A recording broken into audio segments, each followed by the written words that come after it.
หลังจากเราจัดการเกี่ยวกับตัวเลขแล้วเราจะมาเบิ่งเกี่ยวกับการเพิ่มการจัดการฟิลเนาะใส่สีฟิลหรือว่าฟิลฟอร์แมตตัวนี้ก็คือเราสามารถใช้งานฟิลฟอร์แมตก็สิอยู่ในส่วนของเมนูฟอนต์เนาะ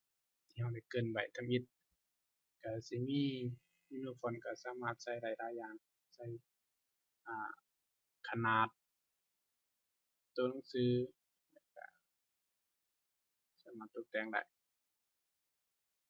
การใช้สีก็สิมีหลายวิธีเนาะเพิ่มเราสามารถเลือกแล้วก็คลิกขวา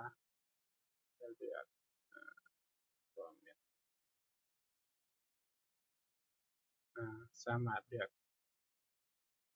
เลือกในนี้เลยก็ได้เราสามารถเลือกให้ตารางเราเป็นคนละสีก็ได้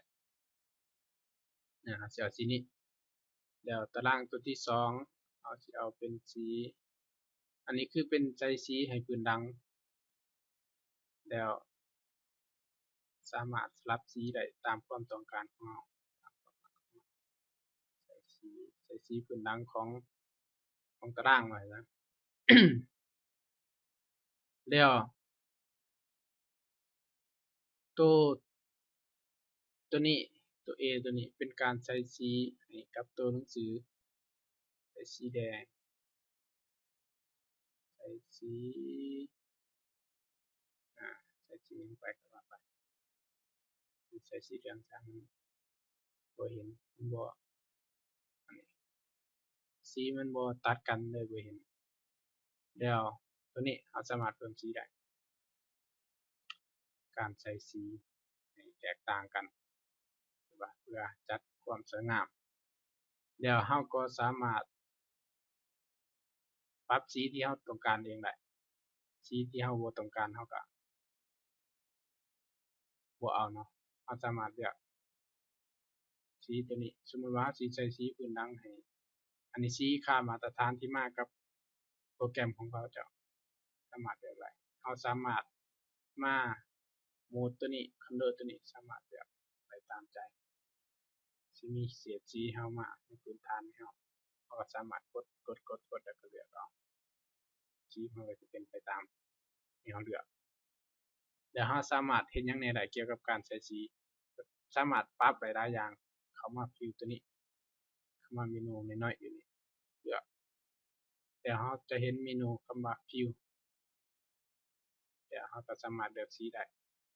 ถ้าเราสีเราบ่มักเราอยากได้สีใหม่เราก็สามารถเลือกฟิลเอฟเฟกต์ตัวนี้สามารถตกแต่งเองได้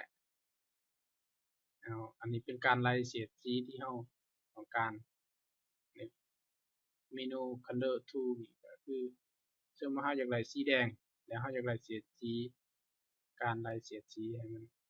ไล่เฉดสี horizontal ก็คือการไล่เฉดสีมาทางสามารถปรับเลือกได้ตามความต้องการลองไล่เฉดสีตัดกันลงมาจังซี่โอเคเห็นบ่ของเราตารางของเราก็จะเป็นสีแบบนี้ตัดกันเอาลองมาใส่สีในไอ้ตัวนี้โดยการเลือกมาเมนูฟิลเลือกเอฟเฟกต์แล้วก็เลือกสีเป็นสีนี้แล้วเราสามารถไล่เฉดสีเอาสีตัวที่1กับที่2นี่มันหยังก็คือสีตัวที่1นี่เป็นสีเขียวสีที่2เป็นสีขาวอยู่เทิงนี่เราสามารถเลือกสีที่2เป็นสีแดงก็ได้ก็จะตัดกันให้เราเป็น2สีเอามาเราก็เอากลับคืนให้เป็นสีดำก็ได้แล้วเราจะเลือกเป็นสีขาวให้มันได้สีให้ได้แสงมาทางนี้โอเคมันก็จะมีแสงออกมาตามสีที่เราเลือกนี่คือเป็นการตกแต่งสีว่าจะเพิ่มสีให้กับตาราง